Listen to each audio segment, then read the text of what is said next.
Hi, welcome to Living Hope. You know, here we really love Jesus, we love to worship and pray for one another, and we really love the Word of God. Now, all that is about to start, so we're glad that you're with us. Today,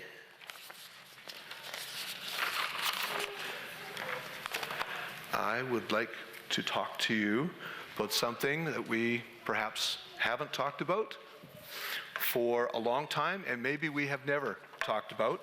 I just call in the message, or we never talked about it this way at least. I just call in the message, remember, and that'll become clear in the next little bit. Let me start by asking this question of everybody. What is the first print? Marion, where are you? Teachers don't get to answer this right away, okay? What? And Daniel, you never get to answer, okay? What is the first principle of learning? Can you tell me? Listening. Listening is very, very important. What's the first principle of learning? Readiness. That's important. That's good. What's the first principle? This is out of a book. This isn't a universal black and white. There is no other right answer, okay? First principle of learning is repetition. Repetition. Can anybody tell me the second principle of learning? Repetition. What's the third principle of learning? Repetition, okay? So that's why we're calling this Remember. And I have to tell you, there is a great temptation for preachers and teachers to not repeat themselves.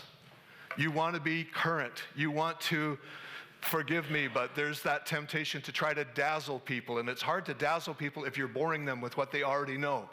And so you do kind of work at making things fresh. You know, I wonder how many different recipes there were for manna. You know, because they just had manna day after day after day. Keith Green, some of you are old enough to remember who Keith Green was, had a great song, So You Want to Go Back to Egypt.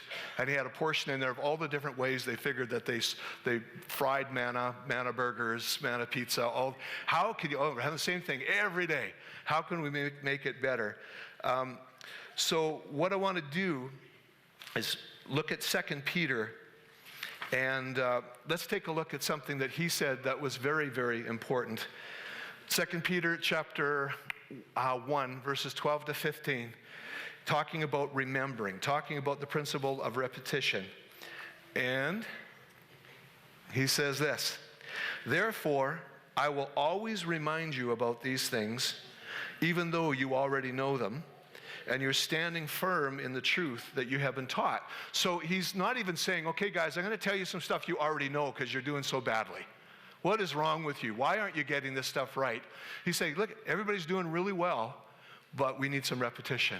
We need to go back and revisit something, take a look at something again. And it's only right that I should keep on reminding you as long as I live. For our Lord Jesus Christ has shown me that I must soon leave this earthly life. And the literal translation there is more, Peter's getting ready, he says, to put off this tent. In other words, I'm going to be shuffling off this mortal coil pretty soon. And so right now, reminding you of things that are important are even more important to me. For our Lord Jesus Christ has shown me I must soon leave this earthly life, so I will work hard to make sure you always remember these things after I'm gone. Hearing things again and again is not, in public education, it seems to me, as a non-expert, it seems to me there's this continual swing back and forth between memorization and some other form of learning. And I, along with most of you, would agree that if all you ever do is memorize, that gets really repetitious. But you do learn some things. And so, I'm guessing that education is always trying to find that balance of hearing things again and hearing things for the first time. And if I understand, I know that at one time in public education, the first third of a school year was given to relearning or rehearsing, reviewing what was taught the year before. The second third of the school year taught fresh concepts and new things. The third part of the new year reviewed everything that had just been learned. And so I'm dangerously getting close to flogging a dead horse here when I say that we do need to hear things over and over, or at least be reminded of them. We don't need to hear them the same way necessarily. We don't need to just go over it again ad infinitum. But I know from my own life, and I'm actually sharing a message with you today that I've been relearning myself. There are things that I just think I got down pat. There are things that are Christianity 101 that why would I even bother with that again? Well, it's because I forget. I just plain forget. Do we have any other forgetters in the house, right? Sometimes we just need to relearn things. And so in 2 Peter chapter 1, we're going to take these verses where Peter says, I want to remind you of things that are important. Let's show some context here and see what it is precisely that he's talking about. In verses 3 and 4 and 9, I'm skipping a centerpiece in there that I will refer to later. But this is what he's saying. This is what he has said ahead of the time. What he said, I got to keep reminding you. Going to keep reminding you. I'm always going to remind you. He says this, by his divine power, God has given us everything we need for living a godly life. We've received all this by coming to know him, the one who has called us to himself by means of his marvelous glory and excellence. So he's saying something here that is critical. He's saying God's given us what we need for success. God has given us everything we need for a successful Christian life, and it has to do with him. It has to do with knowing him. It has to do with the fact that we know him. Because of his glory and excellence, he has given us great and precious promises. These are promises that enable you to share the divine nature. God has given us, you, me, he has given you what you need to share in his divine nature. He hasn't left you as a lowly, failing, sinning, falling short human being. He's given us what we need, everything we need for a godly life. He's given us everything that we need to partake in his divine nature and escape the world's corruption that's caused by human desires. And then we're skipping a portion to come to this end.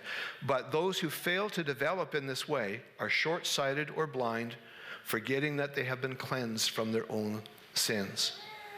What kind of things do we need to remember? What do we need to be reminded about? Well, obviously there are tons and tons and tons of them. This morning I just want to take a few minutes to look at 3 of them and do some remembering, do some reminding. First of all, why do we need to remember? First of all, we get distracted.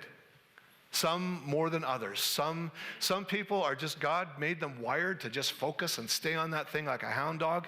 Then there's the rest of us. And it's just so easy to get distracted. One of my favorite movies of all time, and I've probably referred to it a number of times in preaching, forgive me. Remember the movie Up?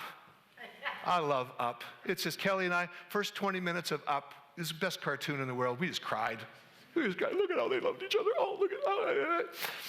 But remember, there's a character in there, that the puppy, the dog with the thing on his throat that made him able to talk. And what was his issue? He always got distracted. He'd just be talking to you, and he'd go, squirrel, squirrel.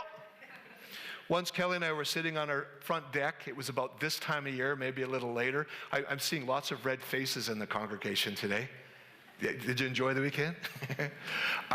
We're sitting on the deck.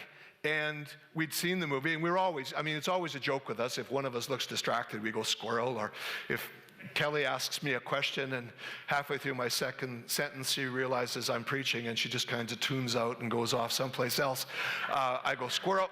But anyway, we're sitting on the deck, and we're being a very typical couple. Beautiful sunny day. We're just enjoying it. We're enjoying it. And she's doing what wives do. She's sharing her heart with me. She's talking. And I'm doing what some husbands do. Probably the glazed thing was going on. I don't know. And all of a sudden, she just looked at me. She said, sorry, it wasn't the glazed thing. I can be very guilty of that. But it was, I did this. And she said, aren't you listening to me? Well, listen, what had happened is a squirrel had literally jumped from the branch onto our house, and it caught my attention, and it was just, okay, we get to, what's that? Anyway, we get distracted by squirrels. We can get distracted by soccer. We can get distracted by entertainment. We can get distracted by hockey. We can get distracted by work. We can get distracted by electronics. We can just plain get distracted. And so we need to remember, not one of those things is bad, but it's a challenge. We have to intentionally not let them distract us. Second, we get pressured. Probably should spend a whole lot of time on this, but I'm going to take about 15 seconds. Well, that's not quite true. I'm going to take about a minute and a half.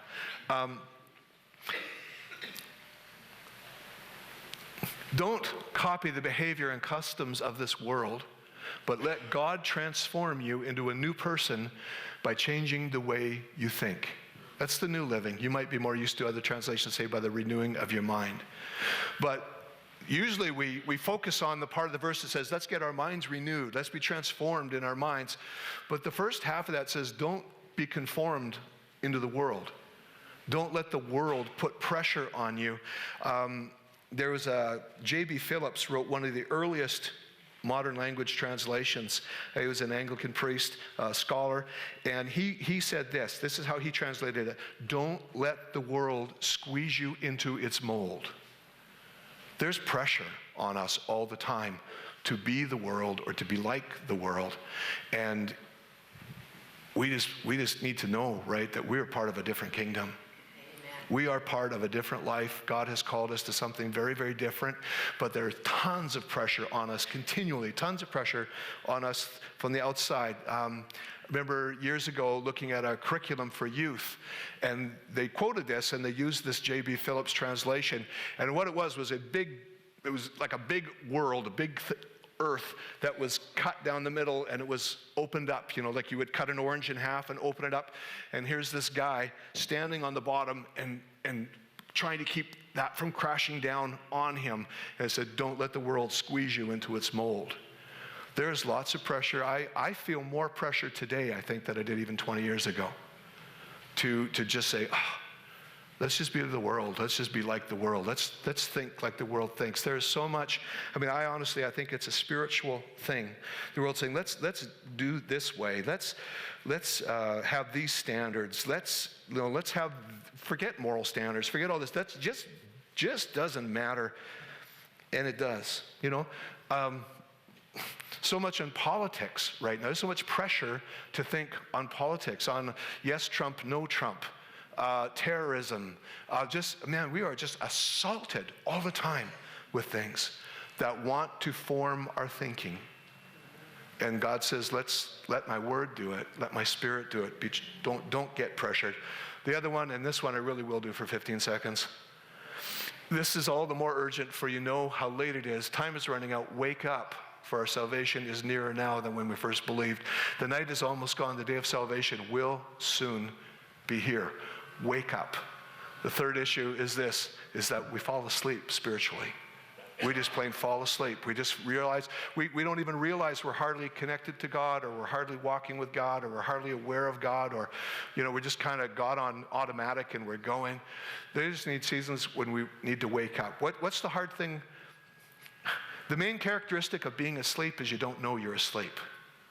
And so there are times when we just need somebody to shake us, or we need the Lord to shake us, or so there's always this issue that we're fighting. Okay, 3 things that we need to remember. The first one is this: we need to remember what we've been taught.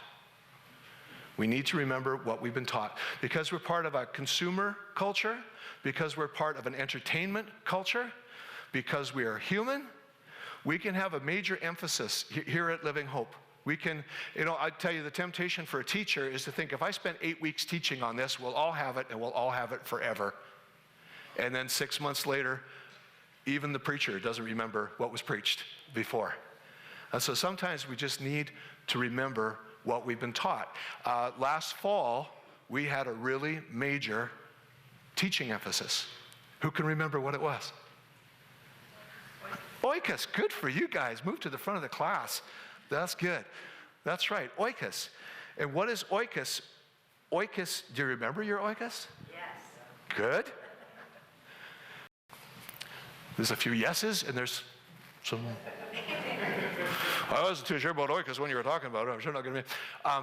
Oikos. Oikos is the concept that God has placed 8 to 15 people supernaturally and strategically in your life that are designed for, he's designed it for you to love them for him. Oikos. It just means you're not capable of loving everybody. You're capable of significantly and strategically loving somewhere between 8 and 15 people, and they get made up of friends, neighbors, work, school, and just figuring out who they are, all right? 95% of people who come to Christ through a relationship with someone else who knows Christ. It's the most effective evangelism tool in the world, whether you call it oikos or not. It's loving people and then seeing them become aware of Jesus. Not even loving them for that reason, just loving them because you're supposed to love them. And it's the greatest way for people to come to the Lord. Do I have one in the bag? I don't have one in the bag, but I got a whole bunch here. And I got some over here. Oh, and I got some down there. And I know there's some out in the welcome desk. They're simply Oikos cards. And they give you a 5-point strategy of how to practically love your oikos, how to practically love the people that are in your sphere of influence. Think of it this way. If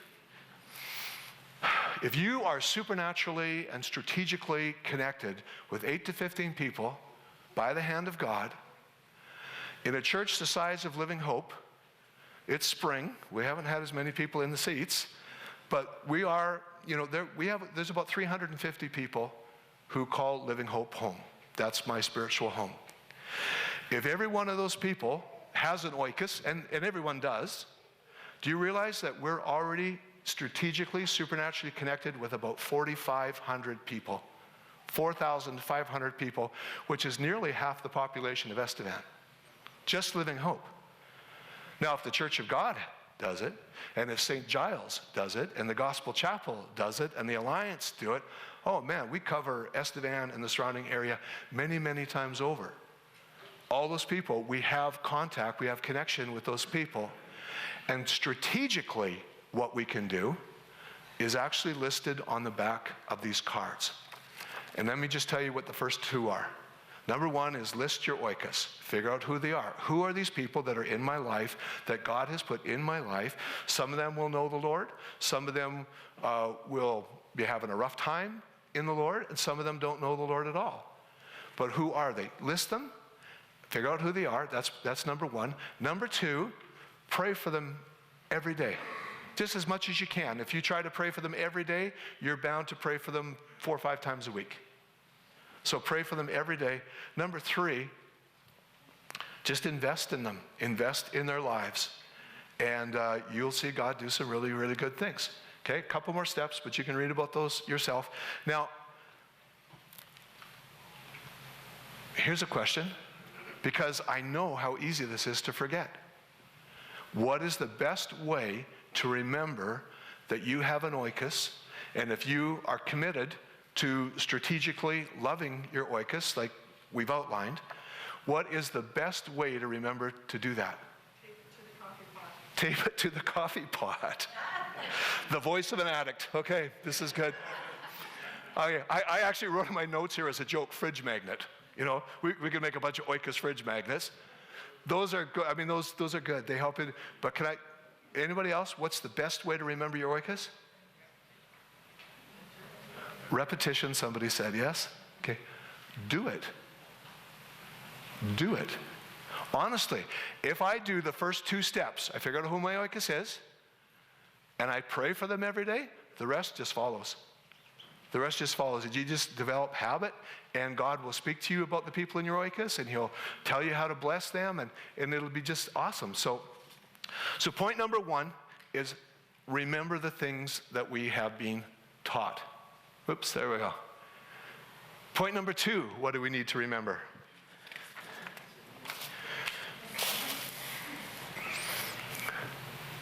We need to remember him. This just might sound real simple. We need to remember him. We need to remember Jesus. If I go back to the context of what Peter's talking about, he says, by his divine power, God has given us everything we need for godly life. We received all this by coming to know him. It sounds insane, but it's easy for a Christian to forget about him. We get wrapped up in church, we get wrapped up in life, we get wrapped up in what's it mean to be a Christian, and we can just forget, man, this is all about him. This is about me knowing him. This is about me making connection with him.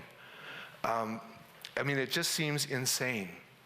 It just seems insane that I can have this encounter with God that completely captivates me, and the next day, I have to remember. But that's human nature. That's what we're about. Grow in your knowledge of God. You have received all this by coming to know him in 2 Peter. Let's look at a couple other scriptures here. Jeremiah chapter 29, God says, and you will seek me, and you will find me when you search for me with all your heart. Let me read that just a little differently. And you will seek me. And you will find me when you search for me with all your heart. I will be found by you. Song of Solomon, which is the picture of somebody falling more and more in love with Jesus all the time. Song of Solomon, this is how one of her experiences goes. She says, by night on my bed I sought the one I love. I sought him, but I did not find him. I will rise now, I said, go about the city, in the streets and in the squares. I will seek the one I love. I sought him, but I did not find him. Have you ever felt like you lost God? Have you ever felt like God lost you?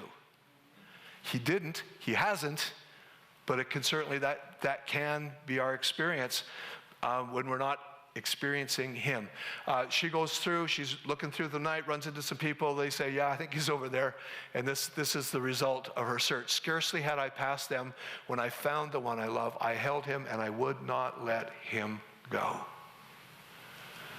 I am continually amazed at how I can fall asleep and need the Lord to wake me up to remember it's all about him, the person. It's all about my encountering him, my relationship with him. And I go, okay, Lord, how long has it been since I heard your voice? Oh, how long has it been since I felt your presence? Oh, how long has it been since I knew your touch? Because I tell you, that's all I need in life to straighten everything out, is just a touch from the living God, an encounter with the living God, a kiss from God. A good kiss from God makes my year. Makes my year. Probably should use my notes.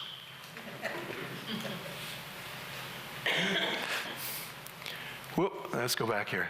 Psalm 34 in verse 8 says, taste and see that the Lord is good. Blessed is the man who trusts in him. Taste and see that the Lord is good. God, I don't know, charismatics can get criticized for too much emphasis on experiencing God. Can I tell you, I don't think there can be too much emphasis on being loved by my Father, by being touched by my Father, by being held by my Father, by making contact with my Father. I get to show you a picture. Taste and see that the Lord is good. Now, my mind has been slightly warped. I don't know, what do you see when you see that? Can you maybe yell at me? What's that picture? A spoon. A spoon?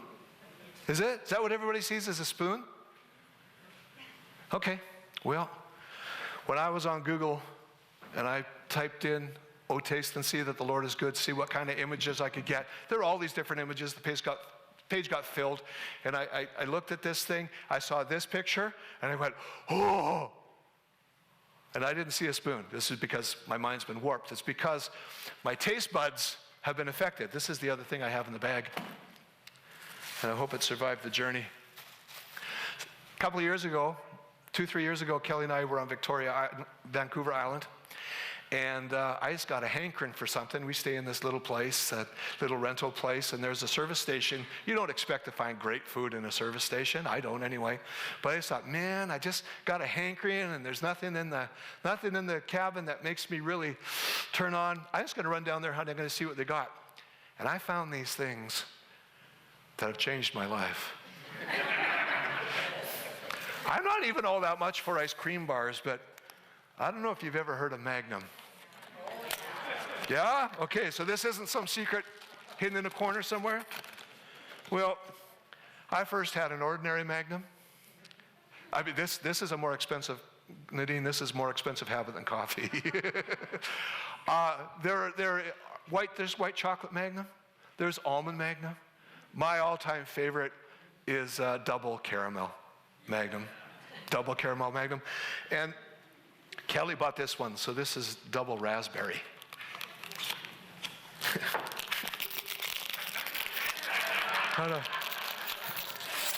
On occasion, I give things away from the pulpit. I saw that hand, but if I didn't, I'm gonna. This is a double raspberry Magnum. Oh. And I've just discovered, pardon me, I've just discovered they're even better a little soft. It's that raspberry's just all kind of gooey right now. It's not.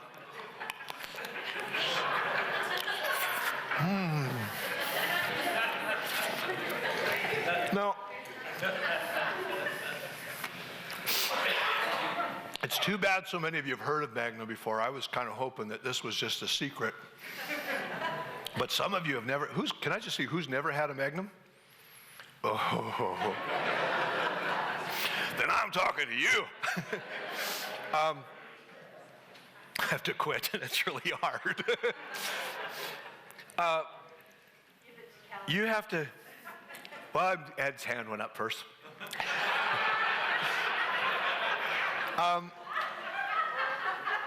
These are just really, really good. Oh, taste and see that the Magnum is good. Now, I do have a point, although I have been looking forward to doing this. My point is this: I can tell you that this Magnum is absolutely magnificent. And you could even get happy for me. Some of you have been happy for me eating this Magnum. Some of you have been laughing, just enjoying laughing. But until you taste the Magnum yourself, you really don't get it. I just want to tell you, taste and see that the Lord is good. He is good. He is good. If you have not tasted him before, maybe you're here this morning and you haven't had a personal encounter with him, you haven't given your life to him yet, surrendered your life and invited him to be your Lord, I want to tell you something. There is nothing like it. There is nothing like it. Taste and see that the Lord is good. If you perhaps just haven't had a Magnum for a long time, and you're just being reminded now, oh yeah, I remember those. If you haven't had that encounter with Jesus for a long time, if you've kind of lost, you've fallen asleep, I want to encourage you, seek him. Seek him. Don't just, okay, I got a lot of prayer time, and I read a lot of my Bible. That's important. I mean, that's a great way to seek him. But seek him, encounter him. Ed, come get this thing, would you? Just hurry up. Just run up here before Mike gets here. Yeah, get it away from me, thank you.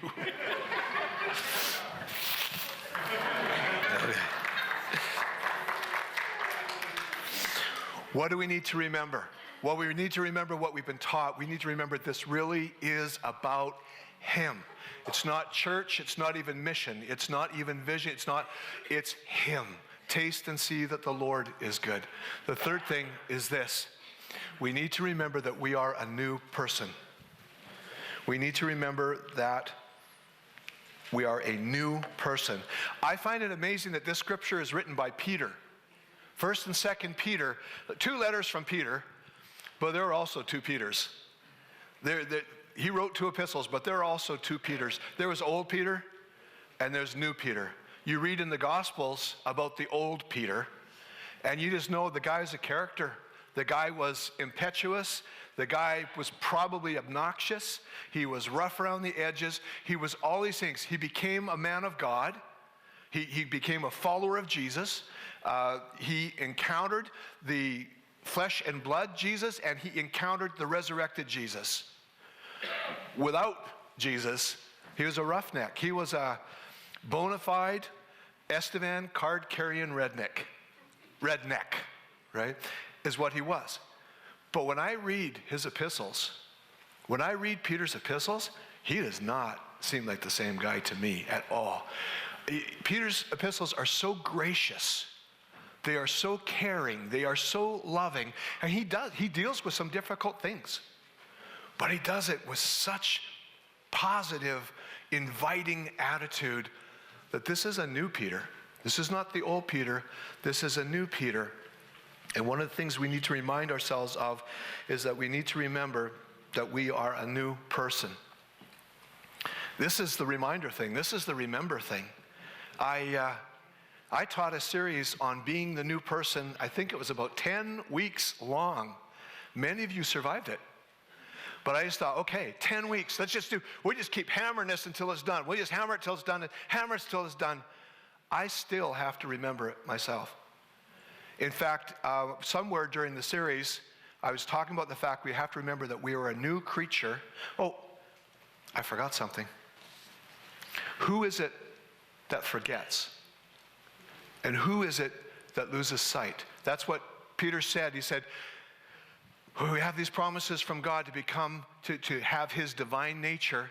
And then he goes on to say, some people become short-sighted or blind, and some forget that their sins have been washed away. Who is it that gets short-sighted and forgetful?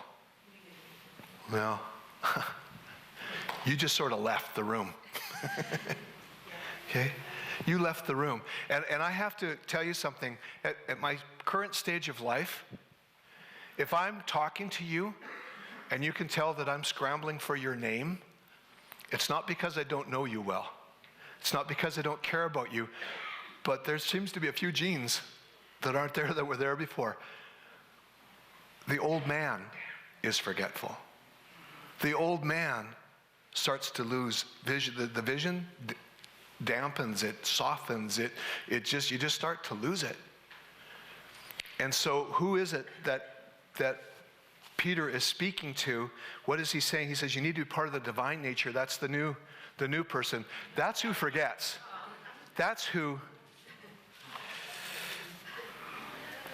And so my last point is this, that we need to remember that we really are a new person. Halfway through that series that I did a few years ago, being the smart aleck I know I can be, I said, we've got to remember this, folks. And, Paul said, I die daily. I'm not the old man that I was. I am the new man. I am not who I was before I met Jesus. He's made me new. He's made me a new creature, and I need to live out of being that new creature, not the old creature. And, but I just have such trouble remembering that. What I need is a tattoo right there that will remind me that I'm a new creature, that I need to die daily and live as a new creature. And I held up my hand like that, and my daughter remembered and gave me a tattoo for my next birthday. And I want to tell you something, this thing really helps me. I'm not advocating tattoos. I'm not telling you should, you shouldn't. This is not a tattoo statement, but I just want to tell you this works better than a fridge magnet for me. I just say, oh yeah, right. I'm not the old Scott, because the old Scott is a stinker, and the old Scott is persistent. And he will take, when I wake up in the morning, if I don't consciously say, I am not the old Scott, I am the new Scott, and do like it says in Ephesians chapter 4, which is to put off the old man, be renewed in the spirit of my mind, and then put on the new man. How was that Magnum, Ed? Okay. Put off the old man, be renewed in the spirit of my mind, and put on the new man, then I am greatly tempted to live as the old man. I mean, he has pull. There are long-lasting memories. There's still a human nature that I need to walk away from, that I need to separate from myself. The same thing is in Colossians. Romans chapter 6 and verse 4 says, my old man was crucified with Christ and buried in my baptism. And so I don't want to be that person. I don't want to live as that person. In the 2 Peter scriptures that we wrote, we got up to the point where we're told that we need to we can appropriate this life, this divine nature, through the promises of God. And then he starts to talk about character, really. He starts to talk about he says, first of all, he says, to your faith, add virtue or moral excellence. And then to your moral excellence, he says, add knowledge. And then to your knowledge, he says, add self-control. And then to your self-control, he says, add endurance. And to your endurance, add godliness. To your godliness, add brotherly affection. To your brotherly affection, add love. And he talks about this process of growing in this divine nature. But I want to tell you where the temptation is he says, okay, this is where the mistake is. If we say, let's start with virtue or moral excellence. Okay, that's important. That character, that quality, that's important. I'm so tempted to try to make my old man, me, virtuous. I'm not going to have any success because he's not. He will always be a scoundrel, and he's dead. He is dead in Christ. I will make efforts at virtue, and then to that I'll add knowledge, and that normally will just make me pig-headed and arrogant.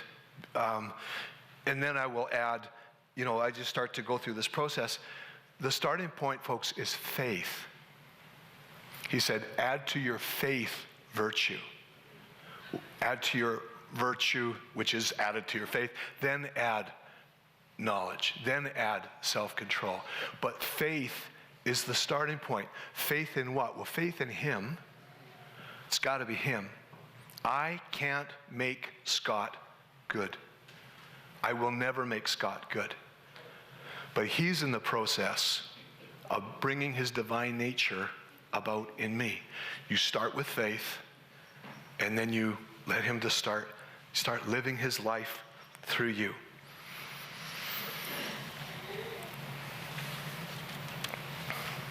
I knew a guy, and if I've told you this story before, you may remember. I was about 17 delivering pizza, and there was this other guy who delivered pizza.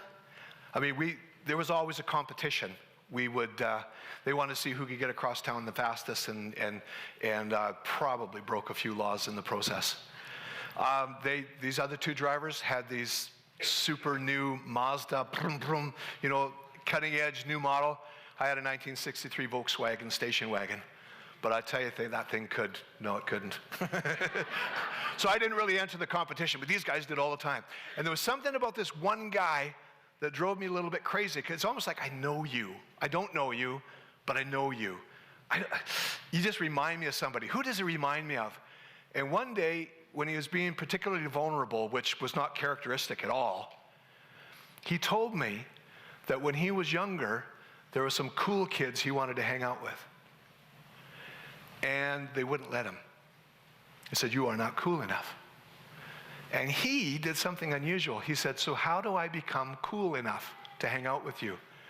And the guy who was the leader of the cool kids, this always shocked me, because I've never heard of anything like this before. He said, this is what you have to do. Pick someone you think is really cool and act like him.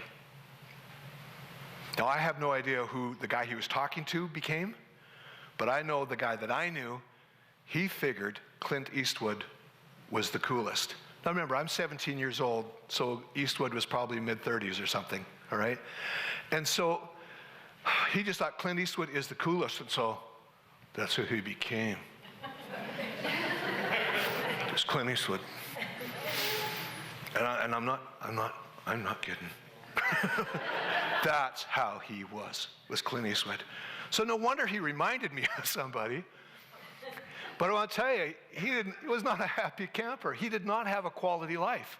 I have a shock for you. He was not Clint Eastwood. And the thing is, he was never himself either. So who could he be? I want to tell you something. The best intended Christian, the Christian with great motives, can follow into the same trap and say, I want to be like Jesus. And so I'm going to act like Jesus. It's impossible to act like Jesus. We have to let him live through us.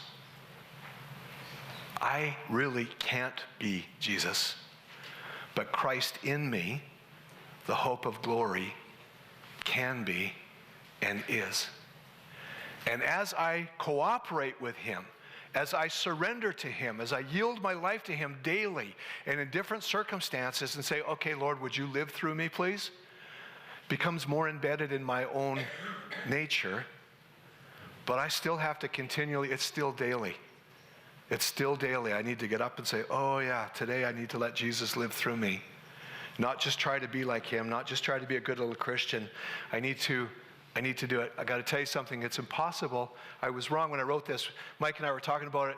We said it's impossible to clean up a corpse. Well, you can clean them up, but you can't do anything. You can make them look a little better, but you can't do much with them. That's the old Scott. That's the old man. That's you in your natural state.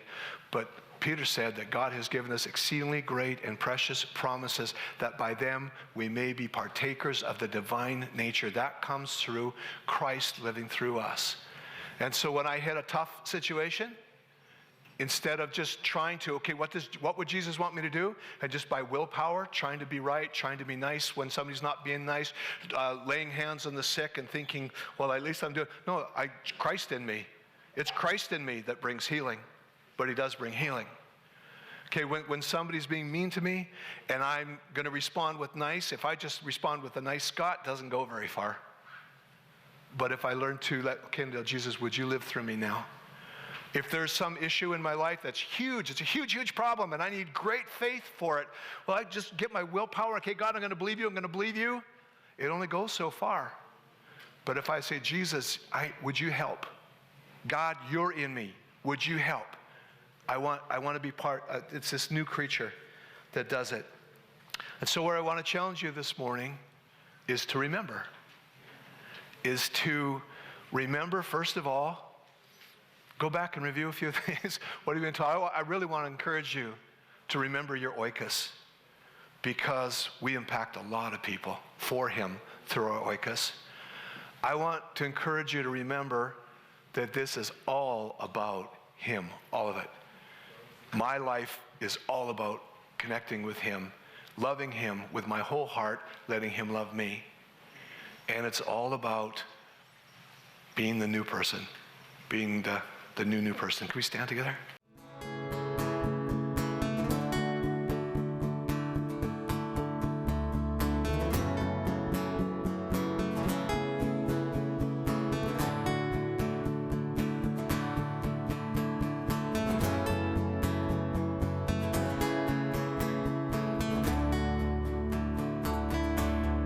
You know, a friend once told me, and I actually found it kind of surprising, that a lot of people don't understand that they're welcome at church. Some people, he said, have the idea that church is like a club where you should be a member before you attend things.